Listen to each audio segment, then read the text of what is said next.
just hopefully wait until a few of you join me. Make sure I'm in the right group. That's always a good start. Hopefully so. Oh yes, there's 3 people. Great, fantastic. Right. And a few more. Morning, Julie. That's great. Always good to know that you're in the right group and that people are watching. Hi, Sally. Hi, Karen. Morning, everyone. Okay, right. Okay, well, I'm live, so just give people a few more moments just to join, and then we'll get started.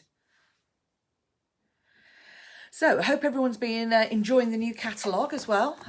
So sweet inspiration. So this is the monthly chat just to share one of the sweets from either a current mini or Morning Verity, Morning Valerie, either from the current mini or the current annual catalogue. And obviously at this time of year with the changeover, it's a little bit different because we've obviously got the annual catalogue coming to an end, but the mini has still got a couple of months. So we've got May and June, the whole of June as well. So we've still got quite a bit of time. So therefore I've chosen something from the mini catalogue because product is still available from that as well, even though obviously we know what will and won't be carrying over. And as it happened, I chose something that's carrying over, thank goodness. So this is what we're doing. Dandy Garden, page 24 of the mini catalogue. So this is one of those mega sweets. So it's got 2 stamp sets. One has dies, one has a punch. So it's really quite good to use with both new and experienced crafters. And you know, the great thing is punch, I always think that's a real go-to for newer crafters, a great way to get people involved in crafting and take it up to the next level. Morning, Karen. And the great thing is that this one, I think, helps people progress to being an avid crafter because the 2 stamp sets work so well together. You can take someone from transitioning from being a sort of casual crafter using punches to the avid crafter using the dies. And the other good thing is the dies all fit in the mini cut and emboss machine as well. So confession time, haven't had a chance to make as many samples as I do sometimes. So you get what you get, folks. So now's all the fun bit. So I'm going to flip you down so you can hopefully see my desk, and so I can share some samples with you. So bear with me one moment.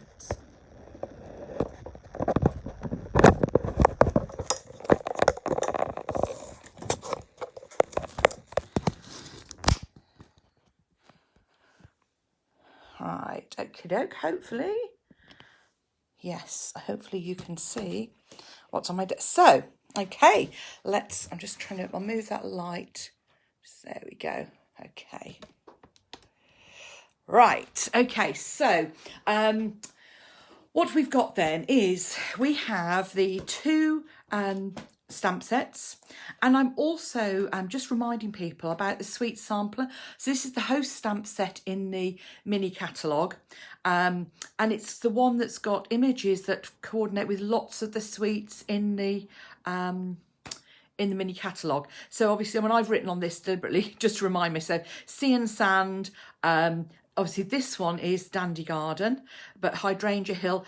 I've actually used the little bubbles for sort of Ice Cream Corner, but actually for Sea and Sand as well as bubbles, and also for this one to kind of have splashes as well, from, you know, the idea of sort of water splashes. And what else we got? Okay. Right, yes, so that's you'll see some of my samples include the use of that. Dragonfly Garden obviously has the 2 different dragonflies, the sort of cluster of dragonflies as well, sentiment, and both of them have sentiments in as well. So I'll talk to you about that one.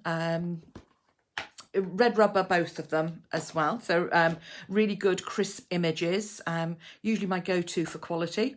I always store my dies in on a piece of magnetic sheet inside my stamp case wherever I can. That's just because I find it's the easiest way to make sure I actually use my dies regularly and keep them together.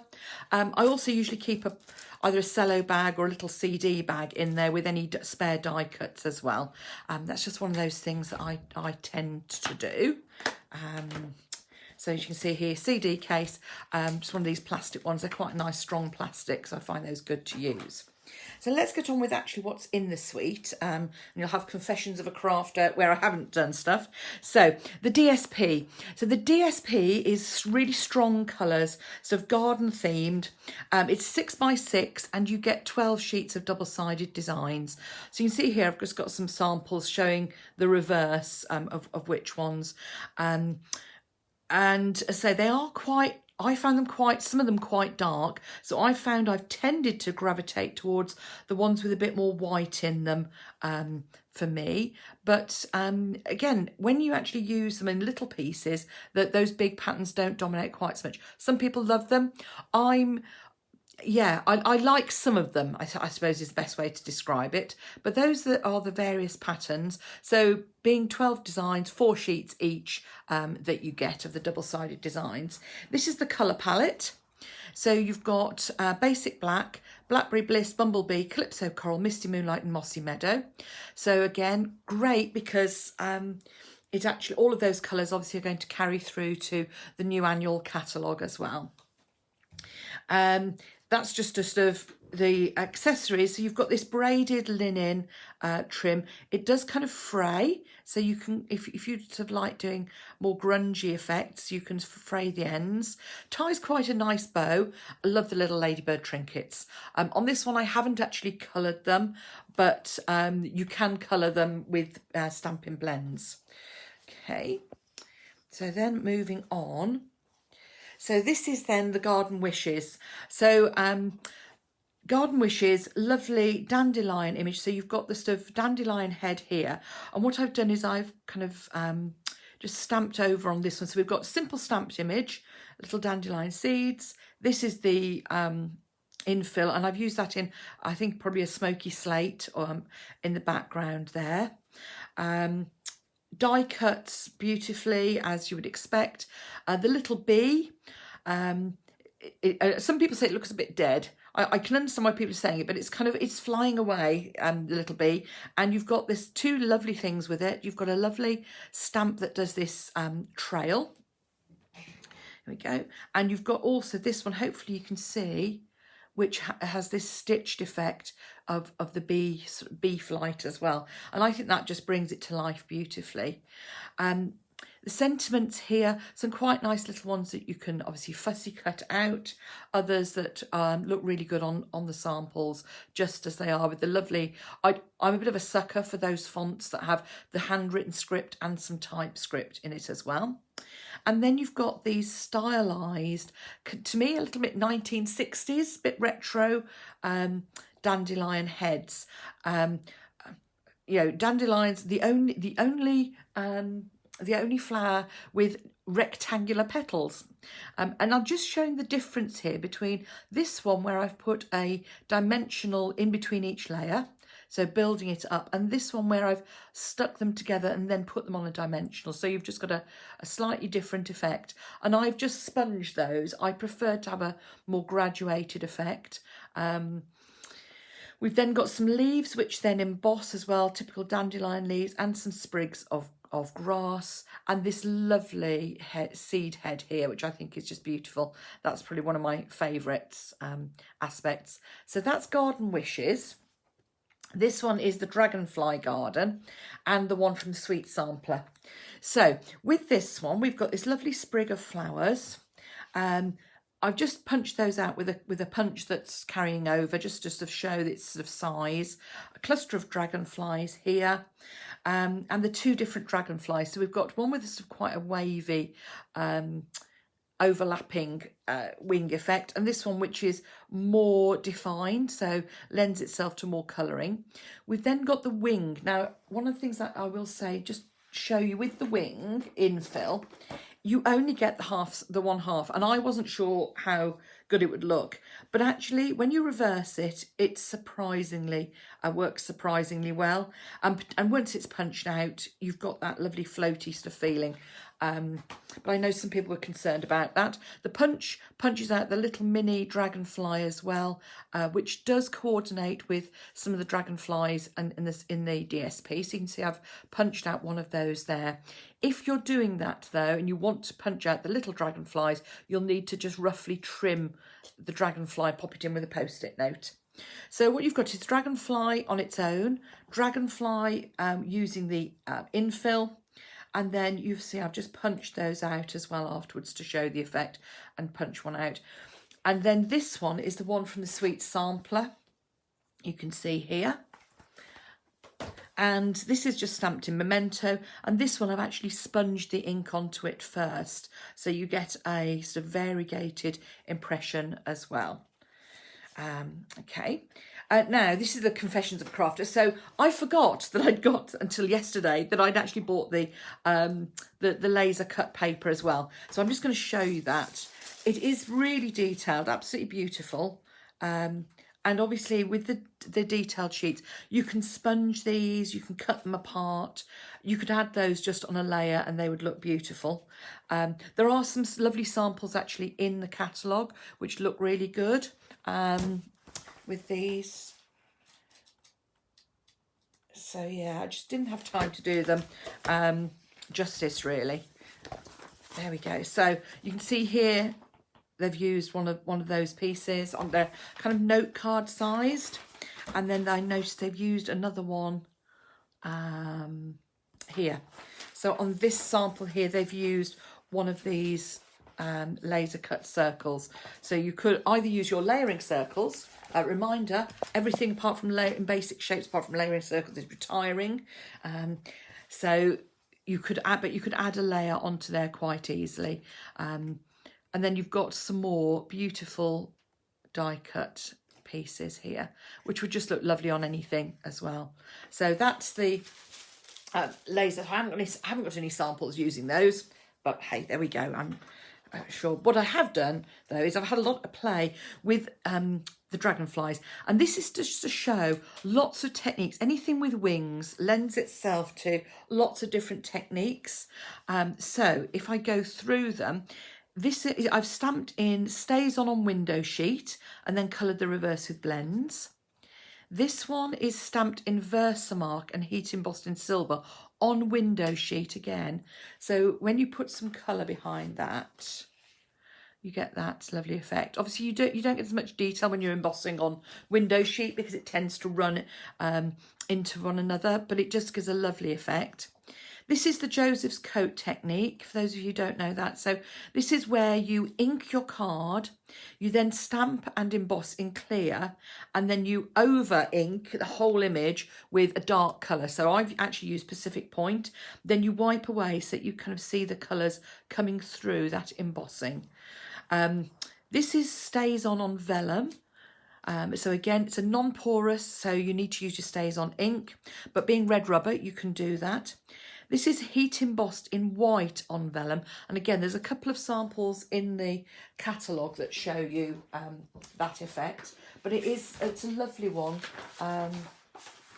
to do with. And heat embossing is one of those wow techniques. So you can see once you've got a colour behind it, dark one in particular, it shows it really well. There you go. You see. Then this is stays on vellum and then coloured on the reverse with blends. So we're using stays on, so you can't use your alcohol markers on the front because it'll just muddy it. But when you actually colour on the reverse, you get a lovely effect. And then we've got simple gold embossing on Blackberry Bliss, silver on Blackberry Bliss, silver on basic white, which again really stands out, and then gold on basic white. So that's kind of then techniques. And then this one I showed when I was doing the gilding flakes, but it's useful to show it again, that just applying the gilding flakes to the reverse of a panel and stamping in stays on. This one is using the heat and stick powder and gilding flakes, and then this is using just a bit of Tombow. with gilding flakes as well. So a way of just getting 3 quite different looks using the same stamp set. So let's go share some samples then. So lots of samples using Dragonfly Garden. I haven't done quite as many with Garden Wishes, but any of these could be kind of adapted. This is the sample we made at On Stage. So just some strips of DSP on a layer and then stamping and punching one of the trinkets on there. Blending brushes, I think a lot of us love the new blending brushes. So blending brushes, background and a bit of colouring with Stampin' Blends. Or in fact, I've used Blender pen and the ink pad on there. So a great card for beginners because they don't need many supplies using the Blender pen.